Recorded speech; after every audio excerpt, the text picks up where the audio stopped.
Kani gade kapati CTV. Haka arpu pratrek ubnaya yong balala ke skol ba Northeastern Hill University. Kala pendap ya ka convocation ka ba arpusau. Karensan ban pun ko buram ya ki samla ki bala pendap ya ki jing pulia jongki haki subject bat ki kerdan baper.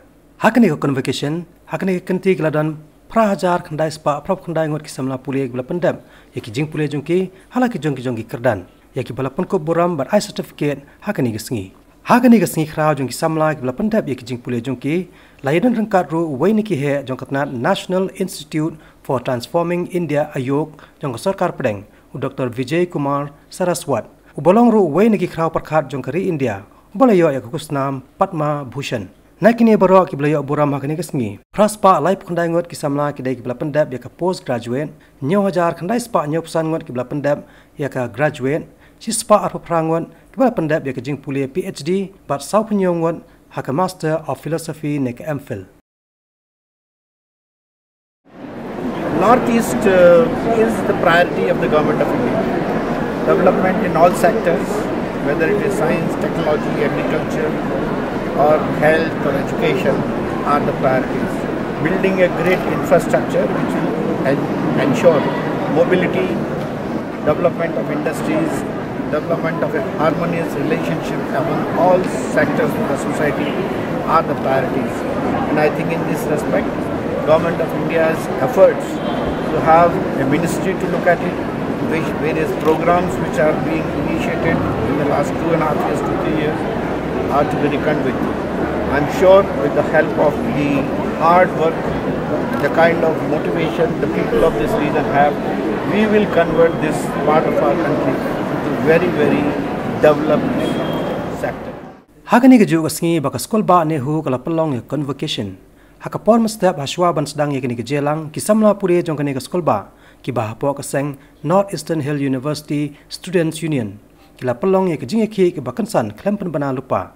Da ke bakhang nanti ya ki board jong nehu ban pelong ya convocation. Kadau ke bagini ke samla puli ki lami banyaki kadai halor ke jing bam sim kya ki bor panya jong kini ke skol ba halor ki mat jing dawa jong ki bakilabo mentala slam ki mat ki bayadai bat ka bha kamiat jong ki samla puli jong kini ke skol bat ke jing song sngan jong ki kawai pat kamat ke bagini ke samla puli ki lapen pau ke jing persya kadai halor ke jing slam man pelong ya ke convocation ke balasa teng ndu snam malala kat kum ke jing dawa jong ki kalong man pendap no ya kini ke jing I certificate ki samla puli tang hadian arbanai bala penbana ya ki result Sakawai pat kamat jing dawa kat kum ki jing tho ki plakat kadai ru alor ka jing duna ki bus hakaba kini ki samla pule ki ladawa na ki bor badikmi jong kanehu ban thiet chu ki bus ban pensok ki jing back class jong ki samla pule na keleng kanong ba shilong. After each and every exams that is being conducted, be it the final exams, it is the UGC guidelines that after 2 months, degree certificate has to be issued immediately towards the students so as they can avail jobs in many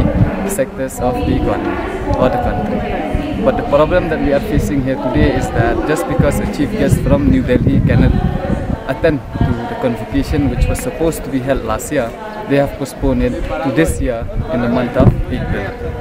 This has caused a lot of turmoil and doldrums with regards to the students of the university who has graduated or post-graduated from this university. Why? Because only a provisional certificate has been given towards the students. And when you apply for a job, you need a degree certificate. That is our first demand that we have come here. More and more hostel accommodation should be given towards the growing population of the university students. They have been so keen in introducing more departments, but they are not keen to find an accommodation for the students.